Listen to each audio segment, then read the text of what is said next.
Yo, what's up? Bringing you that MLB The Show 20. So we got a huge finest drop today. Over 50 new finest cards.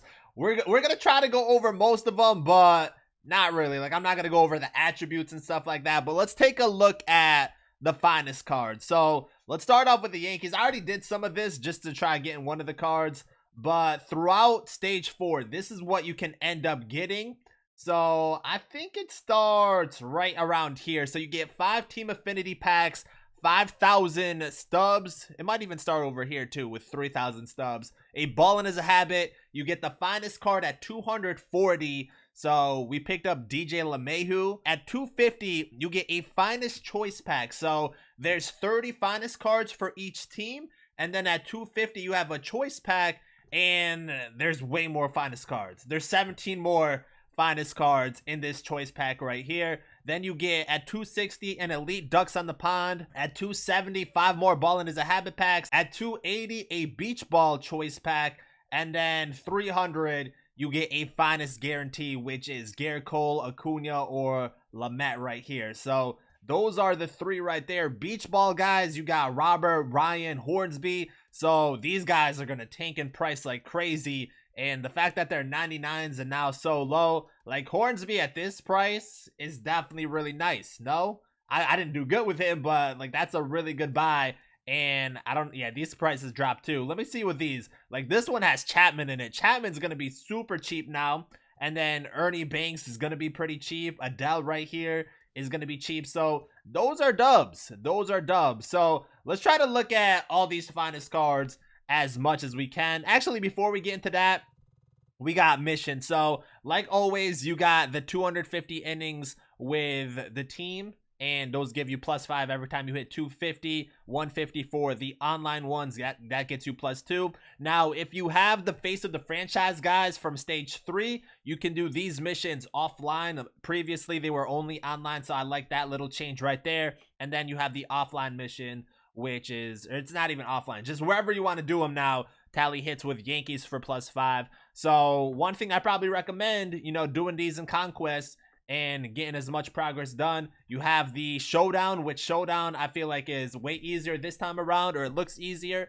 And then the exchanges, which is kind of what I did for this one, because we did invest a little bit in some cards, but I don't even think we're going to have to use a lot of those cards that we invested in. So those are the missions. Then there is a Conquest challenge for every single team, and that gets you +30 and a finest pack. So that's kind of nice right there. There's definitely a lot of Conquest to do if you like Conquest, and maybe there's hidden packs along the way. We'll probably have to do a Conquest board just to kind of figure that out. If there's hidden packs too, that's a big dub. And then you got the moment. So there's only one moment per each team.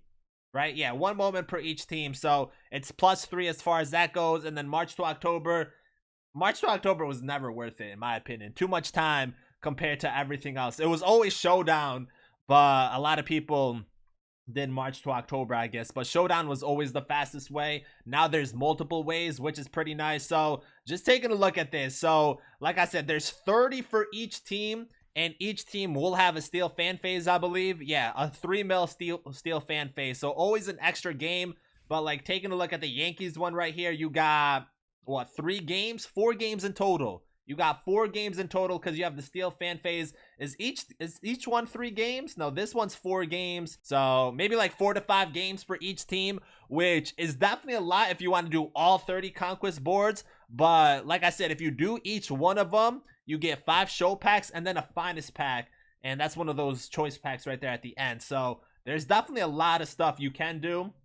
A lot you can grind, and a lot of ways to get I guess stubs and packs and just get these rewards done as quick as possible. So let's take a look at collections, because I feel like that's the best way to look at this. So you got the finest collection here. There is flashback finest cards too, which is definitely a dub. And then at 15, if you collect 15 finest cards, you get a voucher too. So that's definitely going to help if you're still working on getting Mike Trout. So that's definitely pretty big. And let me just see something. Like, are these guys still up? Yeah, some of these prices are still up. But the market in general, I feel like took a big dip today, because I know like the other day, Jimmy Fox, the 9th inning bosses, because I didn't buy them, were like hitting for 250, and now they're 150K. So I scooped those guys up finally. But let's see how we're gonna look at this, because some of these are collections and some of these are choice packs. But let's see. Let's look at the pack first. Let's look at the pack first, so we can kind of get that out of the way. There's just so much. There's so much to cover, and I don't want to go each team individually because that would take too long. But the choice pack right here. So at 250, you get this. You got Garrett Cole, great per nines, got great walk per nine, got the 98 fastball. Does he have outlier? He doesn't have outlier, but still definitely looks like a really nice card. You got Acuna, who has great power numbers. That's probably about it. Great defense, great speed. I can't go over all these cards. It's just too much because there's over 50 cards that drop. But as we use these cards, we're going to review them. The Nelson Lamet right here. Great per nines. Oh my. And he got a fastball. Does he have outlier? No outlier for him, but he got some nice pitches right there. Fastball at 99 probably hits 100. You got Dominic Smith, Brad Hand, Brandon Bell, Eloy Jimenez. I will say one thing, I'm surprised, no Jose Abreu. You know, and he might very well win the AL MVP. You got Whit Merrifield right here. Johnson right here. You got Verdugo for the Red Sox. Pomeranz. I'll try to at least show you guys the attributes. I'm not going to go over them, but we got Ryu Cronworth. That's an interesting card. 97 overall. I guess they dropped some cards that weren't, they weren't 99s. You know, we got a lot of 97s in this one. Castillo right here could be pretty nice. And then Marco Gonzalez. So those are the choice packs. And then if you get to the last one right here, you get one of the guarantees. So if you do that for every team, you know, you definitely can make some stubs. They're going for only 24K right now. These guys are not going to be expensive at all. But you will make stubs if you want to go to 300 for every team, I guess. Or however many times you want to do it. Like, I personally probably will just try to get every single card and then not really worry about, like, maxing out at 300. I don't think there's any point for that. But if you want stubs, easy way to definitely do it. And I feel like if you do just purely exchanges, you'll make your stubs back if you just do exchanges throughout the whole way, because there's just so much ways to get stubs here. Just with like the elite ducks in the pond, the ball is a habit, those can always be hit or miss, but you know, good chances at some golds and diamonds and the beach ball, you'll always profit if you just do exchanges. So that's really big right there. I feel like we might have to test that out. But I'm pretty sure if you went from the 0 to 110 and just did exchanges, you would probably profit, because there's a lot you can do. So let's try to take a look at all these finest cards in the collection over here in the finest collection, because we kind of skimmed through those. So the top ones right here, at least for me right now, are the choice packs. And then the first one for the Padres, Manny Machado, definitely a really good card. And wow, he's expensive, 150K. He's like, honestly, if you guys are trying to get him, I wouldn't buy him from the market. If you do exchanges, it's going to be way less than 150K, 100%. So just pointing that out there. But yeah, he's definitely up there in price. Very good looking card right here. We got Mike Yastrzemski right here. Another great hitting card. Good, solid defensively, I should say. And then we went over that. Mookie Betts for the Dodgers. Really good against righties. Has great vision, great defense. You got, who else do we have? Kyle Tucker right here. Looks pretty solid hitting wise and good fielding, good speed. Trevor Story, great versus lefties, great defensively, good speed. You got Zach Gallen, has great per nines right there. Pitch repertoire looks pretty good. Fastball, cutter, changeup, knuckle curve, and the sinker. You know, whenever you have a sinker cutter combo, that works pretty well. You got Gallegos with great per nines for a relief pitcher. Pitch repertoire looks okay. Got that sinker also. You got Anthony Santander, great power numbers, great vision. Looks really solid against righties. Defensively, he's pretty nice with that 56 speed. Xander Bogaerts, really nice against lefties. And he's not even bad against righties. Gold tier defense with 68 speed. DJ LeMahieu got great contact numbers. Great. He's maxed out at contact with 108 power. That's pretty nice. Defensively, not bad, with 43 speed. You got Nick Anderson, great in the regular season, kind of a dud in the postseason, but great per nines right there with a 97 fastball, sinker, slider. So that should be pretty nice. Lourdes Gurriel, great contact numbers, pretty good power numbers, and 88 vision. Defenses there. Tim Anderson, very, very nice against lefties, and he's not bad against righties. All these cards can be prestiged also, so that's pretty nice. And like I said, you can sell them all. You got Shane Bieber, almost maxed out per nines right there. And his pitch repertoire is not bad. Then you got Nelson Cruz, great hitting attributes. Great hitting attributes. I feel like they boosted his defense a little bit. 32 speed. You got Salvador Perez for the Royals. Great power number. Actually, this card doesn't look bad at all. Great power numbers. Did he hit a lot of home runs? I don't even know about that, but he definitely got boosted power-wise. And then you got Candelario right here. Another card that looks really, really good against lefties. All these cards defensively don't look bad either. Like, they're all defensively sound. You got David Fletcher, great contact numbers and vision. Power numbers are kind of low. Then Lance Lynn, pretty good per nines. Got the fastball, cutter, sinker, curveball, and changeup. So I feel like that's a pretty good pitch repertoire right there. And hopefully he can be solid. Like, hopefully all these cards are solid. I know a lot of people early on were complaining about the attributes on some of these cards, but I'm fine with them, to be honest. You got power. You got good power numbers right here for Kyle Lewis.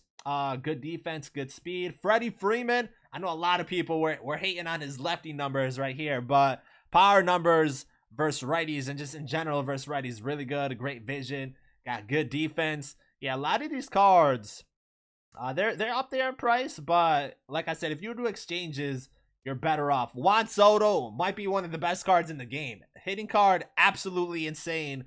Has silver tier defense, 53 speed, but hitting wise, this card should be nasty, and his price is definitely up there. You got JT Realmuto, got kind of reverse splits in a sense. 125 contact versus lefties, which is nice, and then 112 power versus righties. So pretty good. And then defensively great, 75 speed, great for a catcher. You got Jacob deGrom, great per nines, 86 walk per nine. And this one has outlier on that fastball, so probably hitting 100 plus easy. Could actually make deGrom a very nice card for sure. You got Miguel Rojas right here. Great contact numbers versus lefties and power versus lefties. Good vision and defensively. There's just so many good cards. Yu Darvish. I'm actually kind of excited for this one. Got the cutter, sinker, 76, 12-6 with a 96 fastball and a slider. I think Yu Darvish is gonna be nice. He has great per nines too. Trevor Bauer with 124 hit per nine, 117 K per nine with a really solid pitch repertoire. I don't really like using him though, so we'll see if he's good. But yeah, Devin Williams. This card looks ridiculous for a relief pitcher. He has 125 hit per nine and K per nine. Has a really solid pitch repertoire with a changeup, fastball, cutter, sinker, and a screwball. I think this could be a very nasty bullpen guy. Then you got Jacob Stallings. This one kind of came out of nowhere, but very good against lefties. Got that diamond tier defense, 29 speed. And then Liam Hendricks, who has 125 hit per nine, 125 K per nine with a 97 fastball, slider, curveball, two-seam, and changeup. So those are all the ones from the Team Affinity program. There's other ones also. So as you collect, you get more finest cards. I think there's a little bit over 50. We actually might collect all 50, to be honest. But collecting 5 gets you Pat Neshek, who could be a very good card. He was pretty nice in, I think this was 18. Oh, this wasn't 17. This is a throwback one. But yeah, this card was pretty nice. And he got that motion, slider, sinker, circle, change with 104 hit per nine, 100 K per nine, 113 walk per nine. You got Luis Severino for collecting 10 of them. And his per nines are pretty good. Fastball, slider, change of cutter. That's not bad. Then I already mentioned the voucher. At 20, you get Ketel Marte. I'm definitely looking forward to this one right here. Great contact numbers, great power versus lefties. This one was from 19 and defensively not bad. Definitely a player, a utility card who should be pretty nice. At 25, you got Nolan Arenado. Just great hitting attributes overall and really good defensively with 38 speed. And then I guess the final one is Francisco Lindor from 18 and a switch hitting shortstop. Great card overall. And he was the one I was expecting for sure. You know, he's the one that I mentioned because I did feel like they would drop a collection with flashbacks. I was kind of surprised no Bellinger. I think that's the only one I was surprised that didn't drop, but I definitely like what they did with these ones. Nolan Arenado's not bad. I'm definitely excited about Ketel Marte, and Neshek I guess isn't bad either. So that is the finest series for just the collections, but a lot of cards dropped. 50 cards. That's definitely a dub. And just going back to Team Affinity, like I was saying, you just get so much packs along the way. So 5 Team Affinity, Ballin' is a Habit, and then all these you're gonna make a lot of stubs just by maxing this out. So I don't know if it's always best to do it early or not. Like, I guess if I sold DJ right now, it wouldn't be bad because he would we would make some profit, and I feel like these prices are definitely gonna go down. But I think I'm just gonna keep cards. You know, I don't really care about working the market right now, and just the market in general, I think is in a really good place. You know, there's definitely a lot of cards you can easily flip. A lot of the finest cards are on top right now, but there's definitely cards here you can flip. Like Gossage tanked a lot, no? Yeah, he was like 600k and then he just dipped right now pretty much. So a lot of these cards, there's definitely some big gaps. Larry Walker, was he not like, he was over 200k at one point? He was 400. That's crazy. That's crazy. But yeah, like a lot of these cards really dip. So if you just want to use other cards, this is definitely the time to buy those cards too, and trial, you know, cards that you haven't used yet, if that's the case. But like I said, the market, you definitely can get a lot of good flips. Not necessarily the finest cards. I wouldn't flip finest cards, but I definitely would try to flip some of the other cards too. And we still got all these cards too, which we probably will maybe end up selling at some point. But yeah, there's just so much content that dropped today. I think overall it's definitely a big dub. You know, the finest collection looks pretty nice, and there's, you know, 50 new cards that drop. You can't really go wrong with that. And then taking a look at just the prestiges really quick, because each one of these cards can get prestiged. Who can we look at that might not look bad? They're probably at the bottom, right? They're not at the bottom. Where are these cards at? Let's look at Devin Williams. So a relief pitcher, and to prestige him, 13 innings only, or 27 innings pretty much, and 53 strikeouts. That's not really that bad. It does have to be done online. You know, that's one thing that maybe next year they change to offline too. You know, I wouldn't mind that, but 53 innings isn't really that bad. Let's take a look at our hitter really quick, see what we really have to do with those guys. So a hitter, let's see, let's just see DJ LeMahieu since we got him. So for hitters, 115 at bats. So yeah, the hitting ones are kind of a lot, but still, you know, if you prestige these cards, or if you want to prestige these cards, it's not bad. I always recommend doing them in events if you can, because I feel like that's a little bit easier, and some of those games go by a little bit quicker. But let me know what you guys think about everything. Definitely a huge drop. We got 50 plus finest cards, and there's definitely a variety of ways to get Team Affinity points this time around with Conquest Showdown. I didn't even show you guys the Showdown. So Showdown is very similar to the Extreme Showdown, but I don't even think Extreme was that hard, and these should be way easier. There's definitely less games to be done too, which is, I think, a big plus. So it should be less time consuming, and it should be easier. You got 1, 2, 3, 4, 5. You got 5 games. You probably can knock through these really quick in 20-30 minutes, whereas like the other showdowns, they took anywhere from like 45 to an hour if you played through the whole thing. So I'm assuming these ones are going to be way quicker, and you get the 5 times vouchers, which is definitely pretty nice. And I think they said you get like diamond picks too, so you'll have pretty good teams going through that. But that right there is the finest. I don't know how we're gonna do the team builds, because originally I was gonna do like by division like we've done in the past, but there's just so many finest cards. We might just do like 5 straight videos of finest team builds and try to knock every single card out there. So I think that's what we might do. But let me know what you guys think about the finest drop, and which finest card you're looking forward to getting and using and all that stuff. But we will 100% be having some finest gameplays this weekend, so stay tuned for that. If you guys are new, make sure to subscribe, drop a like in the video. Thank you guys for watching, and I'm out.